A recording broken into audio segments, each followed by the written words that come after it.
Les charges déductibles de votre IFI peuvent venir baisser le montant de votre imposition. Cependant, ces charges doivent répondre à 3 conditions. L'impôt sur la fortune immobilière est calculé sur la valeur nette de votre patrimoine immobilier, c'est-à-dire après la déduction de vos dettes dont l'existence est certaine au 1er janvier de l'année d'imposition. C'est la première condition. Les dettes dont l'existence est incertaine à cette date, parce qu'elles font l'objet d'une contestation ou qu'elles sont soumises à une condition suspensive, ne peuvent pas être déduites. Deuxième condition, seules les dettes relatives aux biens compris dans votre patrimoine taxable à l'IFI sont déductibles. Celles qui se rapportent à des biens exonérés d'IFI ne le sont pas. Et si le bien est partiellement exonéré d'impôts, des dettes relatives à vos bois et forêts par exemple, elles sont déductibles uniquement pour la fraction taxable du bien.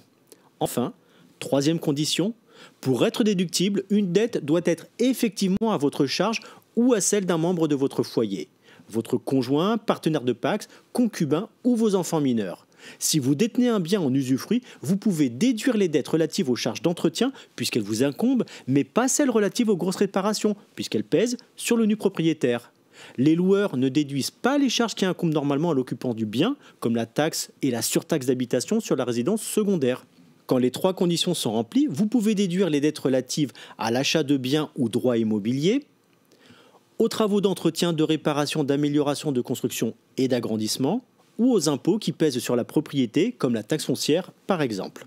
Pour vos actifs acquis à crédit, le capital restant dû au 1er janvier réduit d'autant la valeur du bien à déclarer. C'est aussi le cas des intérêts échus et non encore payés à cette date. Pour les prêts in fine, ceux dont le capital est remboursé en une seule fois à l'issue du prêt, ils ne sont que partiellement déductibles. Quant aux emprunts réalisés au sein du groupe familial, ils sont déductibles uniquement si vous pouvez justifier du caractère normal des conditions du prêt et de remboursement.